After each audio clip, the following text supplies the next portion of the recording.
Varicose veins వ్యాధికి కేవలం 30 నిమిషాల్లో చికిత్స. కాల్ చేయండి 9989527715.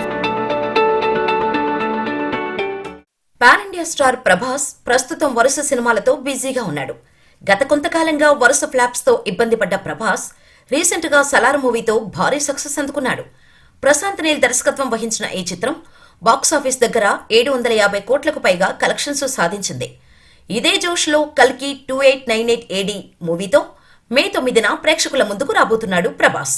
నాగస్విన్ దర్శకత్వం వహిస్తున్న ఈ సినిమాలో కమల్ హాసన్, అమితాబ్ బచ్చన్ కీలక పాత్రలో నటిస్తున్నారు. దీపికా పదుకునే హీరోయిన్ గా నటిస్తుండగా దిశ పటాని కీ రోల్ ప్లే చేస్తోంది. అలాగే ఈ సినిమాలో దర్శక ధీరుడు రాజమౌళి, దగ్గుపాటి రానా, మలయాళ హీరో దుల్కర్ సల్మాన్ కూడా గెస్ట్ రోల్స్ లో కనిపిస్తున్నట్టుగా ఇటీవల వార్తలు వినిపించాయి. అయితే దానికి సంబంధించి చిత్ర యూనిట్ నుంచి ఎలాంటి క్లారిటీ రాలేదు.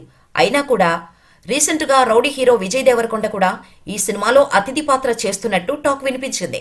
ఇక ఇప్పుడు కల్కిలో మలయాళ హీరోయిన్ అన్నాబెన్ ఓ కీలక పాత్రలో నటిస్తున్నట్టు సమాచారం. ఈ విషయాన్ని అన్నాబెన్ స్వయంగా ఇటీవల ఇచ్చిన ఓ ఇంటర్వ్యూలో తెలిపింది. మలయాళంలో కుంబలంగి నైట్స్ సినిమాతో ఎంట్రీ ఇచ్చిన అన్నాబెన్ ఆ తర్వాత వరుసగా హెలెన్, సారా, కపేలా మరియు కాపా వంటి సినిమాలతో వరుస విజయాలు అందుకుంది. ప్రస్తుతం మలయాళంతో పాటు తమిళంలో నటిస్తోంది. మరి యంగ్ బ్యూటీ ఎలాంటి పాత్రలో కనిపిస్తుందో చూడాలి.